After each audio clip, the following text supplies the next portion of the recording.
The service dog remained stationed outside his former handler's room, stubbornly resisting attempts by staff to relocate him. "He doesn't even recognize you," one nurse observed. "He's too far gone." Despite this, the dog persisted. Then, one morning, he calmly positioned himself before the veteran, and suddenly, deeply buried, traumatic memories resurfaced. What actions did the dog take, and what did the veteran ultimately recall?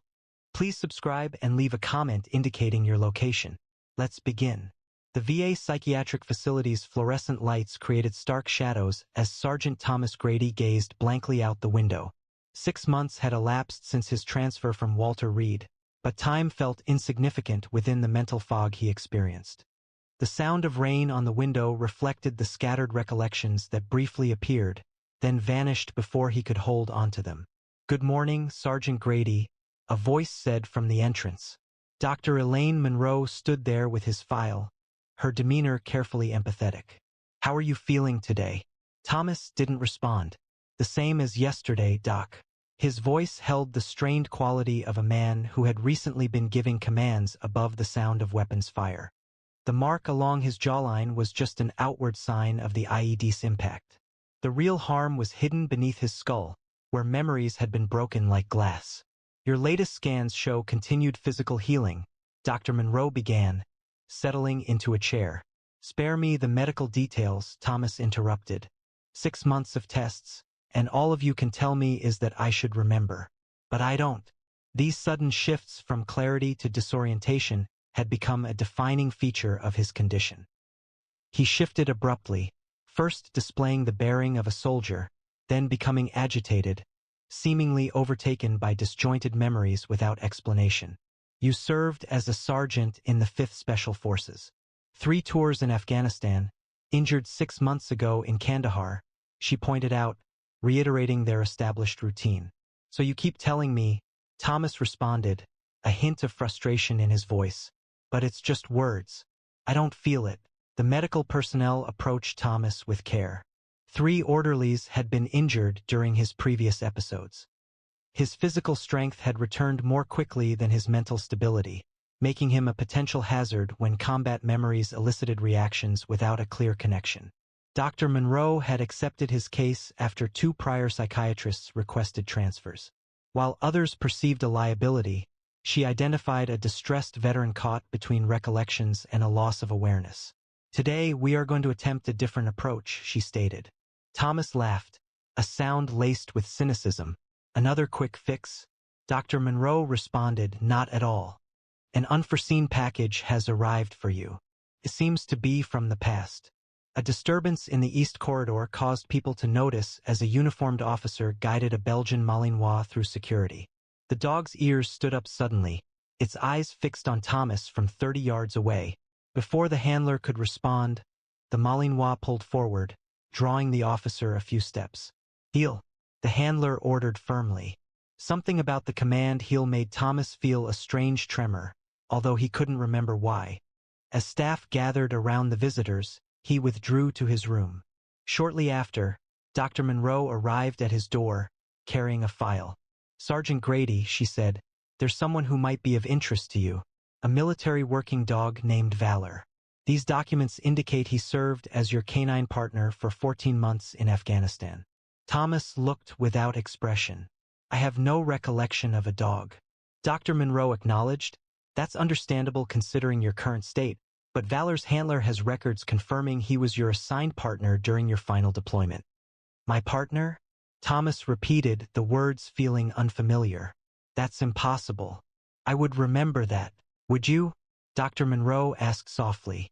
"You don't remember your squad mates or commanding officer?"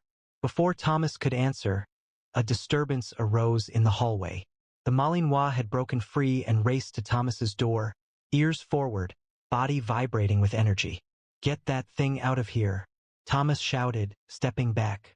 Something about the dog's intense focus made him uneasy. The handler appeared shortly after, offering an apology as he reattached the leash. "I'm sorry, sir. He's never acted like this. Valor is typically very well behaved." "I don't know this animal," Thomas retorted, "and I don't want it close." The dog emitted a low whine, a sound unexpectedly unsettling, given its earlier assertive behavior. His gaze remained fixed on Thomas. "This wasn't part of my agreement," Dr. Monroe clarified. "Your previous superior officer arranged this. He thought that seeing Valor could potentially stimulate memory recall." Thomas looked at the dog, experiencing only annoyance. "It isn't working. Please remove him." As the handler began to take Valor away, the dog hesitated, firmly positioning his paws at the doorway. The resistance wasn't hostile, but resolute. "I will permit Valor to stay for a short time," Dr. Monroe stated. "Not in your room, but in the shared spaces." Thomas turned away, showing indifference. "Do as you please. You always do." As they led Valor away, the dog turned, his gaze lingering on Thomas. A soft whine, laced with a palpable sense of recognition and sorrow, escaped his lips. In the days that followed, staff noticed a peculiar pattern in Valor's behavior. The Malinois consistently positioned himself along Thomas's path, seemingly waiting. During physical therapy, Valor would appear in the hallway, pressed against the glass, his eyes fixed on Thomas. While Thomas was eating in the common area, the dog would position himself exactly 12 feet away, near enough to watch, but at a distance that caused Thomas discomfort. "He's acting like he's conducting surveillance," commented Jim, an orderly with a background in the Marines. "That's a tactical placement." On the fourth night, security cameras recorded Valor entering the supply closet where Thomas kept his personal belongings. The dog removed his combat boots and brought them to his door, setting them carefully at the threshold. Thomas found the boots the following morning. Instead of his typical anger regarding unwanted entries, he paused, observing them before storing them in his closet, a change from how he had handled previous items. The subsequent night, Valor brought forward another item, a set of dog tags. These, too, were positioned at Thomas's door with thoughtful placement. During therapy sessions, Valor remained outside Dr. Monroe's office. During challenging periods when Thomas's frustration grew close to violence, the dog would scratch at the door until someone opened it, then position himself between Thomas and the doctor, not aggressively but protectively. "He's not threatening," Dr. Monroe observed.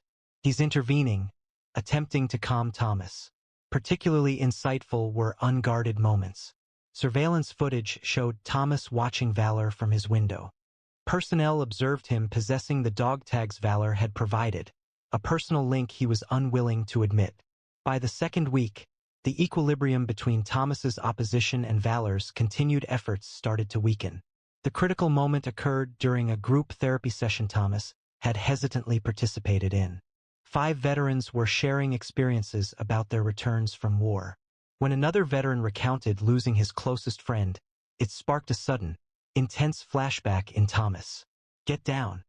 Thomas yelled, tackling the Vietnam-era veteran across from him. "Sniper on the ridge. Get down or you're dead." Chaos erupted as Thomas, lost in a combat scenario, dragged the terrified man toward perceived cover. Staff attempted restraint, but Thomas's combat training made him formidable, even confused. Somehow, Valor pushed his way through 2 doors and rushed into the room. Instead of attacking, he positioned himself between Thomas and the staff. The dog leaned against Thomas's legs, then made a circle around him before settling directly in front of him, its eyes fixed on his face. The impact was instant. Thomas stilled, his anger giving way to bewilderment. Then, a sudden realization as he dropped to his knees. What is going on?" he whispered, looking around as if he were seeing the room for the very first time. The link was short-lived. As personnel attended to his victim, Thomas's confusion shifted to fury. Not directed at the veteran, but at Valor. "What in the world is this, huh?" he shouted, scrambling backward. Was this some kind of trick? Using animals to manipulate him? The incident led to an emergency staff meeting. Thomas had barricaded himself in his room, refusing meals and medication. "This dog is triggering severe reactions," the facility director argued. "We have other patients to consider." After debate, a compromise was reached. Valor would have 48 hours before being returned to the military program. The following morning, Thomas was in the garden, experiencing disjointed memories. He didn't realize Valor was near until the dog positioned itself directly in front of him. "Go away," Thomas snapped, I asked them to keep you away. Valor remained still, amber eyes focused intently on Thomas's face. Thomas stood up quickly. I said, go back. I don't recognize you. He began to walk away, but lost his balance as another memory surfaced. The village again. This time, a chemical smell was present beneath the dust. The sudden dizziness caused him to drop to one knee. When his sight returned, Valor was still present, resolute. What do you want? Thomas asked, his voice trembling. He pushed the dog with both hands. Valor endured the force, remaining unmoved. A quiet whine escaped, not of suffering, but of resolve. Get away, Thomas yelled, retreating rapidly. I don't know you.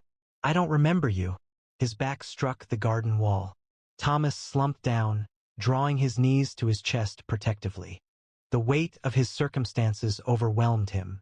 A man without memory, his identity solely defined by the accounts of others. He existed between fleeting recollections and a vacant present. Just leave me alone, he murmured. The expected respite didn't arrive. Instead, Valor approached with measured composure. The Malinois made a single rotation, then settled with a controlled, ritualistic gesture. He extended himself before Thomas, resting his head directly on the toe of his boot in a defined posture, chin lowered, ears pricked, eyes positioned to meet Thomas's gaze when lifted. Thomas remained perfectly still. The particular angle of Valor's head, the weight on his boot, triggered a surge of recognition. The garden seemed to waver, superimposed with a different image. Dusty terrain, tactical equipment, night vision, and this very same pressure against his boot. Wait, the stance. Thomas spoke, the words coming naturally. Hold position. Valor's ears moved forward at the instruction, becoming even more still. Thomas looked at the dog, his heart pounding as pieces began to fit together. I know this. I know you. The orderly radioed softly for Dr. Monroe, understanding something important was occurring. With shaking fingers, Thomas reached out, pausing just above Valor's head. Upon making contact, Valor emitted a sound of such palpable relief, it was almost like a human expression. We trained together, Thomas stated, and memories began to coalesce for the first time since his injury. North Carolina, you were just a year old. You failed the standard program because you wouldn't leave my side during separation tests. Each word contributed to a clearer picture. Thomas gently scratched behind Valor's ear, precisely where the dog enjoyed it. A movement his body recalled instinctively. You slept at the foot of my bunk, Thomas said, his voice softening, radiating certainty and familiarity. Against regulations. Sanders protected us because you consistently reported his concealed whiskey supply. Dr. Monroe observed from the garden entrance, directing staff to maintain a distance. Thomas's fingers located a notch in Valor's left ear, a mended split almost imperceptible beneath the fur. A sniper round came too close in Cunard province. Should have heeded the alert sooner. Valor pressed his head more firmly against Thomas's hand, reinforcing the connection. I used to tell the guys you were smarter than half the lieutenants. Thomas's fingers traced along Valor's neck, finding an old scar beneath the fur. You took shrapnel intended for me outside Kandahar. Dr. Monroe approached cautiously. Thomas, you're remembering. He looked up, his eyes clearer than she had ever seen. Not everything, just him. Valor. The name felt correct now. We worked together. He was my responsibility and I was his. Your commanding officer believed your connection might break through the amnesia, Dr. Monroe explained. Memory is complex. Sometimes emotional connections access pathways logical thinking cannot reach. Thomas nodded, his hand never leaving Valor's fur. The details of the incident, the cause of the injury, and the reason for the separation remain unclear. However, this represents a significant improvement, Thomas stated gently, observing Valor's unwavering gaze. He never forgot, Thomas said softly, meeting Valor's steady gaze. Even when I did. Valor adjusted their posture, rising to sit upright next to Thomas instead of facing him, transitioning from a defensive stance to the collaborative positioning they had consistently used throughout numerous missions. Thomas refined his posture, his hand resting on Valor's back with comfortable familiarity. I need to recall more, he stated, his voice filled with renewed resolve. I must understand what transpired with us. In the days that followed, Thomas and Valor remained constantly together. Each hour yielded fresh recollections, as the dog's presence seemed to release long-blocked memories. We were deployed together 3 times, Thomas recounted to Dr. Monroe during a therapy session. The first deployment was a standard patrol and explosive detection mission. The second time, their duties changed to direct action assignments, a result of their effective teamwork. Village clearance operations were a primary focus. Valor was capable of detecting not only explosives but also concealed individuals and weapon storage areas. He had a distinct method of signaling for various dangers. 1 ear twitch indicated explosives, 2 signaled hidden personnel. He saved our unit on numerous occasions. Dr. Monroe observed that Thomas's speech patterns had changed. He displayed increased confidence, utilizing military terminology precisely, and a soldier's rhythm returning to his voice. Thomas acknowledged, "Having him here connects me to who I was. I still have gaps." Significant recollections emerged, prompted by specific cues. The framework provided context. Certain actions by Valor triggered related memories. For example, when the dog pressed his nose against Thomas's knee, Thomas remembered their established communication system. When Valor brought a tennis ball, Thomas recalled playing fetch behind their barracks after missions. Michaels, Thomas stated abruptly during a walk through the facility, Specialist Kevin Michaels, our unit's communication expert. I consistently kept butterscotch candies for Valor, even though I cautioned him against giving my dog sweets. By evening, Thomas began constructing a timeline, recording names and events upon our return. He included Jenkins, Rodriguez, and Patel. Captain Ellis led our unit. Lieutenant Cooper served as our immediate commanding officer. He was a good man, willing to listen when others might have asserted authority. When reflecting on a mission where a team member was lost, Thomas appeared visibly upset. Valor rested his head on Thomas's knee, a gesture that steadied him and kept the memory from escalating into a full-blown flashback. The last mission, Thomas began, his voice low, a mountain village close to the Pakistan border. A high-value target was using it as a waypoint. He struggled to break through the mental wall he's built to protect himself from reliving those events. I recall the approach, the village's layout, the teams splitting up. Valor and I secured the eastern buildings. Valor's ears perked up, his body stiffening as if recalling the same event. There was an ambush, Thomas recounted.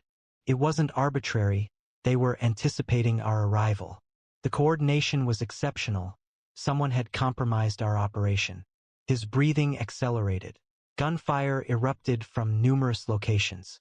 Radio communications were disrupted. Men were injured. We were trapped in a courtyard enclosed by buildings. Thomas's hand gripped Valor's fur. Valor signal. Not concerning enemy fire, we knew their locations. Something different.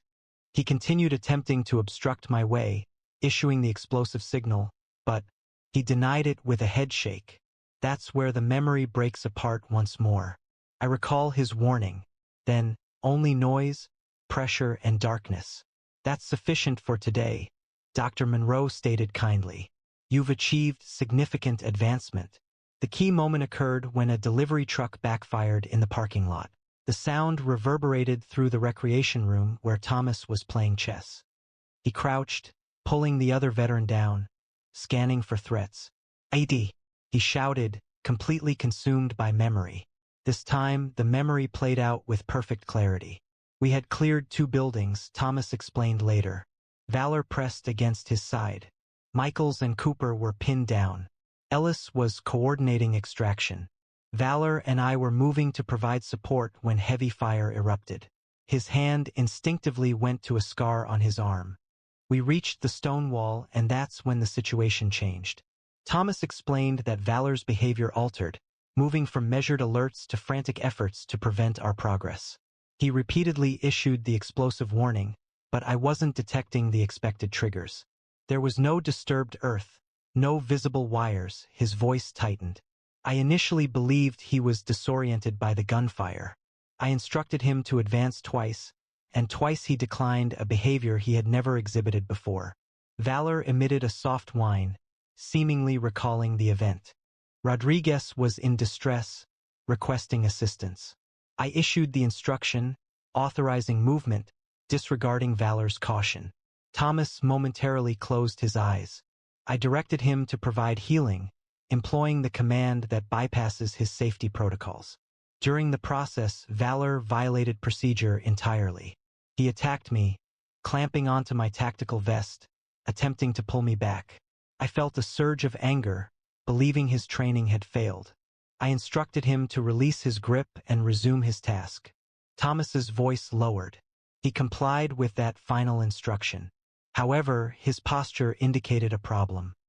His ears were flattened, his tail tucked, and he moved as if he were being forced toward execution. 10 meters from Rodriguez, Valor abruptly surged forward, emitting his most urgent bark. That's when I noticed it. Almost invisible wires connected to a pressure plate located beneath Rodriguez. The IED wasn't intended for a single soldier, but for any responding team. Rodriguez had activated the initial sensor, but his weight was insufficient. Any additional weight would trigger the explosion. Valor had known all along. He moved forward, attempting to disarm the trigger, because I wasn't paying attention. I finally grasped the situation and began calling for assistance. I had just activated my radio when the explosion resulted in Rodriguez's immediate death, critically wounded Thomas, and physically distanced him from Valor. My final recollection prior to Walter Reed was Valor standing watch over me, suffering from shrapnel wounds, securing the area while I was unable to move. Thomas looked at the dog, his expression filled with years of emotion. I failed him. He provided every warning, and I disregarded them. You didn't fail him, Dr. Monroe said gently. You made a judgment call that they're trying to save your teammate, and Valor never gave up on you. That's why I couldn't remember, Thomas realized. My last thought was that I'd killed Rodriguez and endangered everyone by ignoring Valor. The mind protects us from what we can't process, Dr. Monroe explained. Thomas nodded, hand resting on Valor's back. I'm ready now. The following weeks brought a remarkable transformation. Thomas's memories resurfaced in a controlled manner as a significant obstacle dissolved. While Thomas regained his strength, Valor started briefly engaging with other struggling veterans, placing himself close to them before returning to Thomas. He has always possessed the ability to perceive when someone is in distress, Thomas noted. This quality distinguished him, allowing him to understand people better than they understood themselves. The morning of Thomas's discharge dawned with autumn sunlight streaming through golden leaves. His belongings were carefully packed: clothes, medications, a journal, and letters from former unit members. Valor observed the packing, remaining alert but composed. His military vest had been returned, accompanied by retirement documents should Thomas choose that option. Dr. Monroe knocked on the door, asking, "Everything ready?" Thomas nodded, securing his duffel bag. "As ready as I'll ever be." "Your sister has confirmed she will meet you?" "Yes, it still feels strange. Reconnecting with family I barely knew months ago." "Have you decided about Valor?" Thomas's expression became thoughtful. "I'd like to discuss this one last time," he said. They walked to the garden, the site of their breakthrough, with Valor accompanying them. "I've observed how Valor interacts with other veterans," Thomas began. "It's not solely with me that he finds connection. It's with anyone experiencing the darkness I once knew," Dr. Monroe affirmed. "His support for patients in crisis has been extraordinary. That's what distinguished him in combat," Thomas clarified. "Typically, military dogs are trained to identify particular dangers. Valor consistently recognized when something was amiss even before we possessed confirming data. He perceived changes in human actions that even seasoned soldiers failed to notice." Thomas stroked Valor's back. "I always believed our bond distinguished him," he said. "Now I realize it's inherent to him, this capacity to perceive distress." Dr. Monroe observed, "You're contemplating leaving him here?" Thomas affirmed, "A part of me wants to bring him back with me. He's more than just a dog. He was the one who found me when I was lost." Valor leaned against Thomas's leg, seemingly to show understanding. "However, I often think about others, still trapped where I once was. Veterans with no means of return. Thomas's voice grew strained. Valor discovered a route when others could not. How many others might he be able to assist? We've considered developing a therapy program based on your experience, Dr. Monroe stated. He won't simply be involved in it, Thomas emphasized. He would be central to it, a guide for healing through bonds we don't completely understand. Ultimately, Thomas knelt before Valor, looking him directly in the face. You have consistently understood your purpose better than anyone, he said gently, holding the dog's face with his hands. In Afghanistan, in this place, you have never forgotten what is important. Valor's focus was complete, his attention unwavering. My time of service is over, Thomas continued steadily. But yours is just beginning. Others need you now as I needed you. Those who are lost and uncertain of their return. Thomas touched his forehead to Valor's. You will guide them as you guided me. And once that task is done, I will be waiting. Thomas rose, regaining composure with military precision. Dr. Monroe will care for you. I will visit. This isn't farewell. The simply new assignments. He squared his shoulders. Valor, remain, he requested softly. A flicker of conflict briefly appeared in the dog's posture, a clash between instinct and years of training related to warring. Then Valor composed himself into a flawless sit, holding steady eye contact. Thomas acknowledged him with a single nod, a gesture of respect between peers, not master and dog. He then turned and departed, each stride demanding significant control. He made no backward glances. I'm out. Valor remained in a seated, attentive position, observing his partner's departure. Only after Thomas disappeared did the dog turn to Dr. Monroe, a silent understanding passing between them. While one mission had ended, another was beginning. Have you ever witnessed the extraordinary bond between a service animal and their human partner? The way they seem to communicate without words, understanding needs that go beyond basic commands. Valor and Thomas's story serves as a reminder that healing can originate from unforeseen places, and that profound bonds can endure even amidst memory loss. Considering Thomas's circumstances, one must wonder, would you possess the fortitude to part with a devoted companion, understanding their potential to guide others out of hardship, mirroring the support they offered you? If this story touched your heart, don't forget to like the video and subscribe to our channel for more extraordinary tales of service dogs and the lives they transform. Click the notification bell so you never miss our new uploads. Share this video with friends and family who appreciate the remarkable bond between humans and their canine companions. Be sure to check out our other canine hero stories now on screen, including the incredible story of a search and rescue dog who found a lost child during the worst blizzard in decades. We'll see you tomorrow, same time, with another brand new video. An airport police dog persistently alerted to an abandoned bag. Could it potentially contain explosives? Hesitantly, security personnel opened the bag, and the contents necessitated an immediate evacuation. Here's the full story.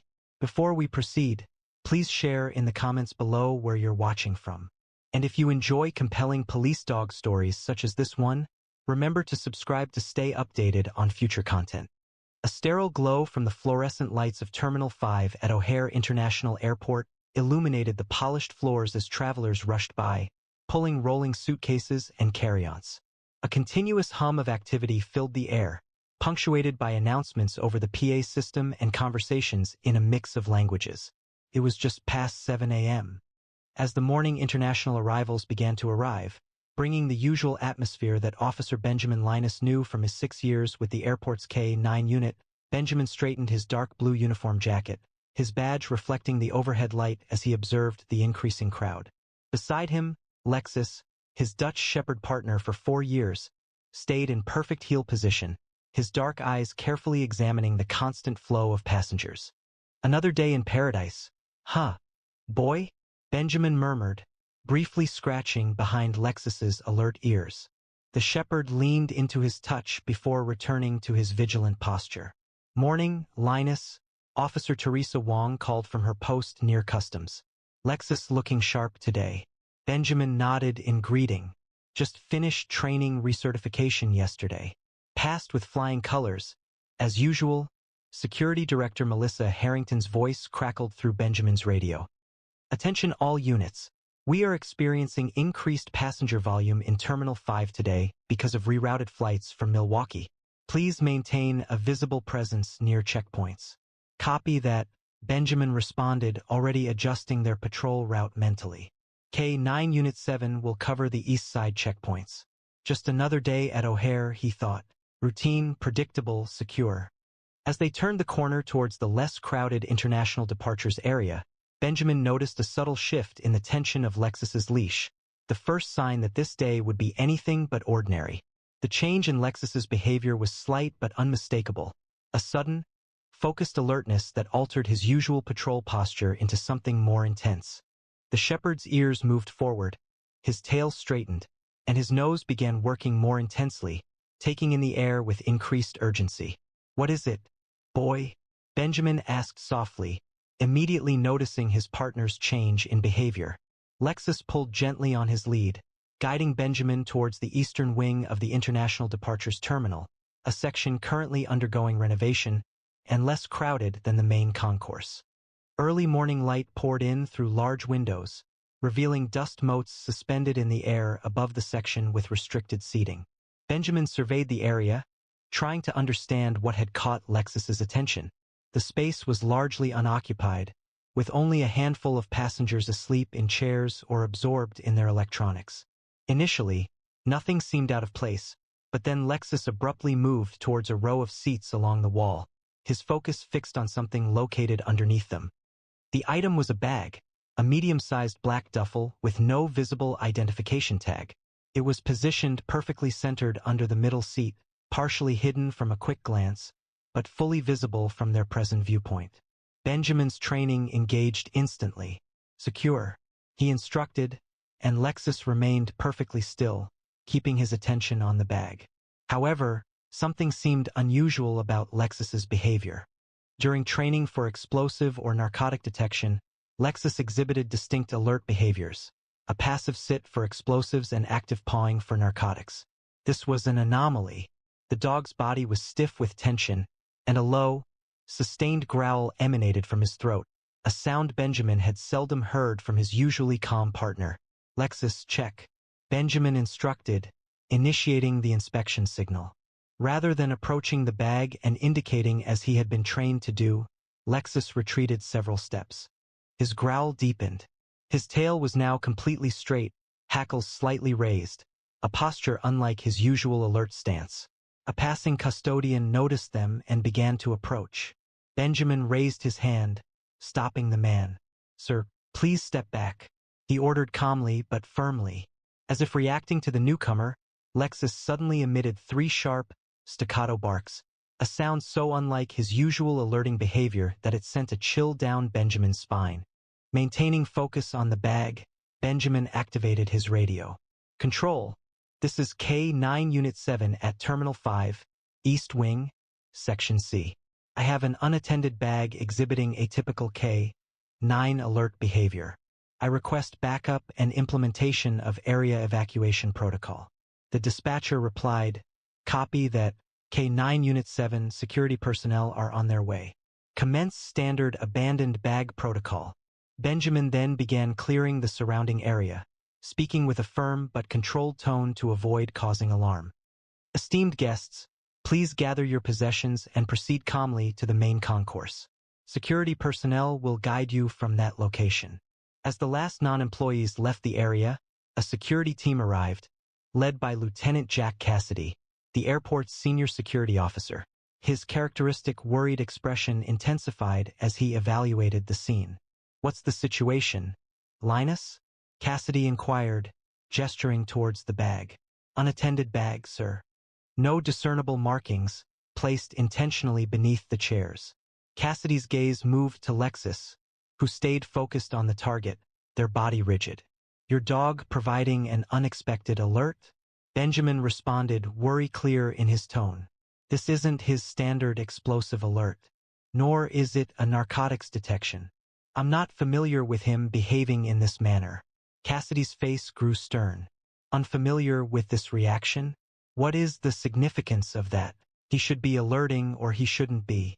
A second security team arrived, bringing their usual detection tools.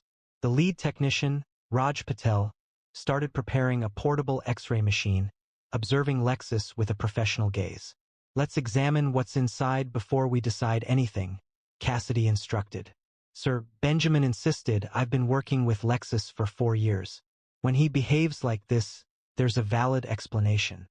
As evacuation procedures began, Benjamin's thoughts returned to the day he first encountered Lexus, 3 years prior to their formal partnership. The recollection was clear: a scorching July afternoon at the Homeland Security Training Facility in Virginia, when Benjamin was attending specialized K-9 handler training. "This one's different," Trainer Martinez stated, guiding Benjamin toward an isolated kennel separate from the other training dogs. A Dutch Shepherd, roughly 2 years old, was discovered during a raid on a trafficking operation near the Mexican border. Benjamin had looked into the kennel, anticipating an aggressive or distressed animal. However, he encountered an intensely focused gaze from a slender, muscular shepherd with distinctive amber eyes. Unlike many rescued dogs, the dog did not bark or pace. He remained perfectly still, evaluating Benjamin with a nearly human intelligence. "What is his history?" Benjamin asked, maintaining eye contact with the extraordinary animal. Martinez referred to his clipboard. "We're not entirely sure," he stated. "The operation involved smuggling both drugs and people. This dog was discovered guarding a container holding children inside. He did not attack the rescue team, did not attempt to flee, but instead protected the kids. The strangest thing I've ever seen," Martinez commented. "He's failed traditional explosive detection programming," Martinez clarified. "Not because he lacks the ability to detect. His scent detection abilities are exceptional, yet he repeatedly signals to things we haven't intentionally introduced. We initially dismissed these as false positives." Benjamin inquired when Martinez paused. "3 times now, he's alerted on items or locations where we discovered nothing. Each instance, we submitted the indicated items for comprehensive analysis. On each occasion, further investigation revealed something previously undetected: chemical precursors, residues, compounds our routine tests failed to identify. It was as if he perceived the world on a different sensory plane than our other dogs." Benjamin returned to the current reality as Patel's voice cut through his memories. The initial scan revealed standard items: clothing, toiletries, and what appeared to be documentation. No explosive compounds were found, nor any unusual wiring or devices. Cassidy directed a significant look toward Benjamin. "There you have it. With due respect, sir," Patel added, "there's a peculiarity concerning the interior lining. Observe this density variation." The bag appeared to have a subtly altered compartment. It was barely noticeable, but clearly not a result of standard manufacturing.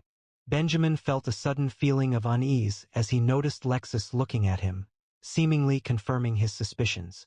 "Lieutenant," he said softly, "I believe we must treat this with utmost seriousness. Lexus has identified something that our usual protocols aren't addressing." Cassidy finally gave the order: "Call the bomb squad. Implement full evacuation protocol, establishing a 100-foot perimeter." "Linus, I expect your dog to be correct about this." The bomb squad technicians advanced with methodical precision, their bulky protective suits making them appear almost robotic as they neared the abandoned bag. Benjamin and Lexus had been moved back to the perimeter line, where they maintained visual contact with the operation. "Remote assessment first," announced Garcia, the bomb tech lead, as his team deployed a small rover equipped with additional sensing equipment. Cassidy stood beside Benjamin, his posture betraying the palpable tension. "O'Hare deals with more than 2,500 lost items annually," he said. 99% are simply forgotten laptops and water bottles." He shook his head. "We're closing down half a terminal because of a dog's unusual actions." The rover approached the bag, and Garcia directed its unique sensors from a distance. Following several anxious minutes, his voice came over the radio. "No explosive compounds found, no radiation, no known biological agents detected." Shifting to a physical examination, Garcia proceeded, personally inspecting the bag with a specialized camera. Another individual arrived at the edge of the area, a woman wearing a fitted charcoal suit, her Homeland Security identification clearly visible. Agent Diana Walsh introduced herself briefly, asking about the circumstances. "Likely a false alarm," Cassidy replied, before Benjamin could respond. "Typical abandoned bag. No explosives have been found. We anticipate resuming operations soon." Walsh's keen gaze shifted from the surroundings to Lexus, who was now looking straight at her, his stance still tense and focused. "That your dog, officer?" "Linus. Benjamin Linus. And yes, this is Lexus," she stated, rather than asked, which surprised Benjamin. "I read the file. His alert behavior is unusual?" "Very," Benjamin confirmed. "I've never seen him react this way before." Walsh examined Lexus with heightened interest. "What exactly is different about his behavior?" "He is maintaining distance while remaining focused. Normally, he approaches detection targets directly. And these vocalizations?" As if on cue, Lexus let out another series of short, sharp barks. "They're not part of his training." Over the radio, Garcia's voice interrupted their conversation. "Physical inspection reveals no traditional threat devices. However, there's definitely a concealed compartment in the lining. Very sophisticated work, not visible to the naked eye." Walsh's face grew serious. "Don't open that compartment," she instructed firmly into her own radio. "Excuse me?" Cassidy questioned. "This is airport jurisdiction." "Not anymore," Walsh replied, showing her credentials more clearly. "That bag corresponds to a profile we're monitoring. Officer Linus, how is your dog reacting? Is he retreating while still attentive?" Benjamin responded, seemingly taken aback. "That's precisely what's happening." Instead of explaining, Walsh quickly spoke into her radio. "Agent Walsh is requesting immediate hazmat support at O'Hare Terminal 5, East Wing. A potential CBR material is suspected. Priority code Alpha. Our sensors detect known threats," Walsh replied grimly to Cassidy's protest. "We've been tracking a new synthetic compound that evades standard detection. There have been 3 incidents in the past month: Dallas, Miami, and Phoenix. The only consistent detection has been unusual behavior from certain K-9 units. Specifically, alert without approach." Benjamin experienced a chilling realization. He was sensing something hazardous, though unfamiliar from his training. Therefore, he maintained a safe distance while staying vigilant. "Indeed," Walsh affirmed.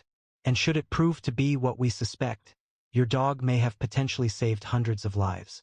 The operations manager's face reddened significantly when Walsh requested a complete evacuation of the terminal. "Do you comprehend the implications of this request?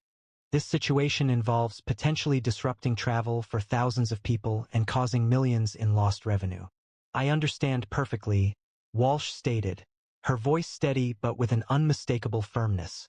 "And I'm not requesting it." Following a moment of heightened tension, Cassidy's radio crackled with a transmission from the airport director himself. After a short discussion, he addressed the group, his face serious. "The director has approved the full evacuation protocol for Terminal 5. We are initiating it now." With the evacuation announcement echoing through the terminal, Benjamin experienced a brief sense of relief, which was swiftly overtaken by a fresh worry. "If this is what you suspect, Agent Walsh," he thought, already observing the escalating disarray of the evacuation, "then whoever placed this bag here is probably still in the airport. And now we're setting everyone in motion, making them more difficult to track." Benjamin stated, his mind racing through the possibilities. "We need to find them before they realize we've discovered the bag. Lexus can help. If he detected whatever's in that bag, he might be able to track the person who handled it." Agent Harlow from the CBR response unit arrived and quickly coordinated with the hazmat team. Benjamin knelt beside Lexus, speaking in a low, steady tone. "We need to find who left this boy. Can you do that? Can you find them?" Lexus's intelligent eyes focused on Benjamin's face, a gentle whine escaping his throat, demonstrating understanding yet conveying worry. "I know it's dangerous," Benjamin said quietly. "We'll be cautious. But we need to find them." The hazmat team arrived, fully equipped in protective gear, their presence forming a strange, isolated zone of intense action within the now unsettlingly vacant terminal. Benjamin and Lexus stayed at the designated perimeter, observing as the specialists cautiously neared the bag. Remote extraction first, the hazmat lead stated, deploying a specialized robot intended to manage potentially hazardous materials. While maintaining a negative pressure environment during the transfer, Harlow approached, holding a tablet displaying security footage. We've got partial facial recognition from cameras near where the bag was placed. The individual is a male, approximately 30 to 35 years old. He is Caucasian and traveling alone. He entered through the north entrance at 6:14 a.m. He was carrying a bag. That was nearly 2 hours ago, Benjamin noted with concern, suggesting he could be long gone. Harlow countered, swiping to another image, stating he was last seen entering a restroom near gate E9 20 minutes ago and has not emerged yet. Meanwhile, the hazmat team successfully accessed the concealed compartment within a specialized containment unit. The hazmat lead's voice crackled over the radio. Professional detachment briefly faltered. This isn't just a chemical agent, he stated. There's sophisticated delivery equipment in here. A timer, atomizer, distribution system, and documentation. A lot of it. The hazmat lead continued, his voice returning to its professional calm. The dispersal mechanism was set for noon, 4 hours from now, when the terminal would be at peak capacity. Travel documents, multiple identities, and maps. Terminal layouts for O'Hare, Atlanta Hartsfield, LAX. This indicated a broader operation. A hazmat technician meticulously removed what seemed to be a small notebook, securing it in a transparent evidence bag, and subjecting it to a decontamination procedure before it was given to Harlow. It's a manifesto, Harlow stated grimly as he examined the pages. Concerning rhetoric, including expressions of extreme opposition to immigration and allusions to restricting international travel, has emerged. This indicated a planned terrorist attack with the intent to target foreign nationals at several airports. The hazmat team has identified the chemical compound involved. It is a synthesized neurological agent, non-lethal upon contact, but intended to induce panic, disorientation, and respiratory distress within a densely populated airport environment, potentially leading to widespread panic and chaotic trampling. Benjamin completed his thought. Standard sensors wouldn't identify it, as it's designed to stay inactive until scattered. Harlow gave Benjamin a hotel key, which was located in an outer pocket of the bag and is now secured in an evidence bag. It should be safe for your dog to analyze the scent from the bag without physical contact. Lexus. Scent.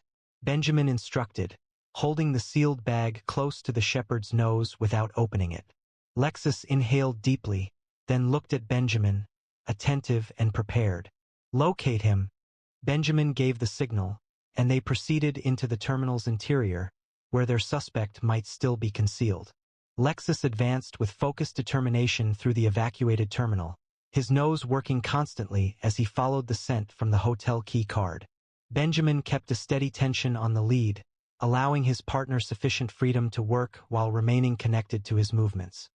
Agent Walsh and 2 airport security officers trailed behind, maintaining a distance to avoid disrupting the scent tracking.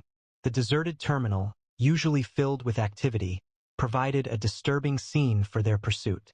Coffee cups remained warm on the tables. Breakfast sandwiches were left unfinished. Newspapers drifted in the air conditioning, which continued to operate despite the evacuation. As they headed toward Concourse E, Benjamin spoke softly into his radio, while Lexus guided them past closed duty-free shops and empty waiting areas. Lexus abruptly stopped at a junction of corridors, his sense of smell working intensely as he appeared to evaluate different scent paths. Following a brief pause, he turned purposefully toward a service corridor labeled Authorized Personnel Only. He is entering the restricted area, Benjamin confirmed into his radio. Request backup at Service Corridor E42. The door to the service area was slightly ajar, a further cause for concern, as these doors were mandated to remain secured at all times. Lexus's pace increased, his body language indicating a closer approach to their target. The narrow corridor opened into a more spacious back-of-house area where airport operations handled luggage, supplies, and equipment. Lexus paused once more, moving around a section close to a staff break room before returning towards a door labeled Electrical Access. His actions changed slightly, his ears perked, his posture suggesting he's found their target. Through the little, wire-reinforced window, Benjamin could see activity inside, someone quickly collecting things from a backpack. Subject identified, Benjamin spoke into his radio. Male matches description, seems to be getting ready for something. Request immediate tactical response. Lexus emitted a warning bark. The suspect had observed their presence through the window. Immediately, the man inside began moving, displaying frantic energy, retrieving something from his pack. No time, Benjamin responded urgently. Subject is actively handling unknown materials. We're moving in now. With practiced coordination, Benjamin and the security team positioned themselves at the door while Walsh covered their flank. With Benjamin's approval, an officer opened the door, and they entered quickly. Airport police, Homeland Security, hands where we can see them, Walsh ordered, raising her weapon. The suspect, a thin man with close-cropped hair and pale eyes, paused briefly, his hands near what looked like another modified bag resembling the one they had discovered. He then moved swiftly, lunging for a small canister on the workbench. Another device, Benjamin cautioned, issuing a command at the same time. Lexus, stop. The Dutch shepherd surged ahead with intense focus, expertly trained to neutralize dangers without causing serious harm. He intercepted the suspect's arm just as he attempted to reach the canister, using a controlled pressure with his jaw that made the man cry out and fall backward. Don't move, Walsh instructed as Benjamin secured Lexus, and the security officers moved in to restrain the suspect. A brief examination of the room exposed the troubling extent of the operation, including another partially assembled dispersal device, additional documentation, and what seemed to be communication equipment. The suspect remained handcuffed to a chair in the airport security office, his gaunt face set in a look of scornful silence as Agent Harlow and a recently arrived FBI agent prepared for questioning. His name is Ethan Mercer, Walsh told Benjamin, reading from a preliminary report on her tablet. A former chemical engineering student, who left school 3 years ago, had been flagged for extremist online activity on several watch lists. However, no action was deemed necessary until now. Through the speaker, they could hear Harlow starting the interrogation, using a methodical and controlled approach. Mercer remained silent, offering only occasional smirks and shrugs in response. The interrogation stretched on for several minutes without significant advancement until the FBI agent presented photographs of the disassembled device on the table. A subtle expression crossed Mercer's face, not fear, but something resembling pride. You were fortunate, Mercer finally said, his voice unexpectedly gentle and clear. If not for that dog. Benjamin noticed Lexus stiffen next to him at the mention, as if the shepherd recognized he was the subject of discussion. How many more? Harlow asked, leaning forward. Mercer's smile broadened a little. Sufficient. Today marked the commencement. The purification process has begun, and the impending events are unstoppable. A disturbance in the hallway captured their focus when the hazmat team leader arrived with pressing information. We have finished the analysis of the communication devices located with the suspect, he stated. They are burner phones, each containing only 3 numbers in the call history. Each of those 3 numbers traces back to prepaid phones bought in separate cities. Walsh suspected Dallas, Atlanta, and Los Angeles. His assessment proved accurate, the hazmat lead verified. Further details emerged. The devices incorporated synchronized timers, intended for simultaneous activation across all locations. Your phones betrayed you, Ethan, Harlow stated, her voice steady through the interrogation room speaker. We are currently monitoring your associates. He glanced at his watch with a studied nonchalance. They are likely already in custody. Now, the crucial question remains, who will break their silence first? The possibility of avoiding a lifetime in solitary confinement hinged on cooperation. For the first time, uncertainty appeared on Mercer's face. His meticulously built resistance started to falter. Your dog ruined everything, Mercer abruptly said, glaring at the one-way glass as if he could see Benjamin through it. Those devices were undetectable. We tested them for months. How did that animal know? As the sun set over the O'Hare runways, Terminal 5 was declared clear of all threats. Limited operations had resumed in other areas of the airport. Thousands of passengers remained displaced, their travel plans disrupted by the day's events. Benjamin stood by a wall of windows overlooking the tarmac, watching planes slowly returning to their gates as Lexus rested at his feet, finally relaxed after the intense day. Officer Linus, Agent Walsh approached, appearing weary but satisfied, and thought you'd want an update before you left. Mercer provided his contacts after approximately 3 more hours of interrogation, she reported. Tactical teams apprehended 2 accomplices in Atlanta and 1 in Los Angeles, all possessing similar devices in early preparation stages. Dallas proved to be a false lead, a deliberate misdirection, potentially in response to compromised communications. We stopped it, Benjamin confirmed, his voice conveying obvious relief. Completely? Walsh affirmed, looking down at Lexus with a gesture of respect. The timing was absolutely critical. Had that first device deployed successfully, it would have provided data enabling improvements to the others. Each subsequent attack would have been more effective. Do you have any understanding yet of how he managed to detect the compound when none of our equipment could? Walsh smiled faintly. Our lab has a theory. The compound's chemical profile shifts slightly upon exposure to the surrounding atmosphere. This characteristic contributed to the difficulty in its detection. Standard instruments are often adjusted to recognize defined, consistent profiles. Lexus, however, operates differently. Canines don't use calibration. They interpret scent data through unique methods, identifying patterns and alterations beyond the capacity of current technology. Dr. Eris knelt down to Lexus's level, receiving a questioning head movement from the shepherd. This particular dog appears exceptionally skilled. It's likely his early experiences contributed to his advanced detection abilities. Lieutenant Cassidy arrived, his initial doubts giving way to clear respect. The director has scheduled a meeting for both of you tomorrow morning. A commendation is planned. The FBI is now assuming control of the investigation, Walsh stated. However, Homeland Security remains keen on evaluating your K9's detection capabilities. With your permission, we'd like to develop a training program utilizing Lexus's responses to assist other dogs in recognizing these types of threats. As Walsh and Cassidy departed, Benjamin knelt beside Lexus, carefully taking the dog's face in his hands. The intelligent amber eyes that had first connected with him years ago at the training facility looked back with the same unwavering trust. You did well today, partner. Really well. He stroked his hands along Lexus's sides.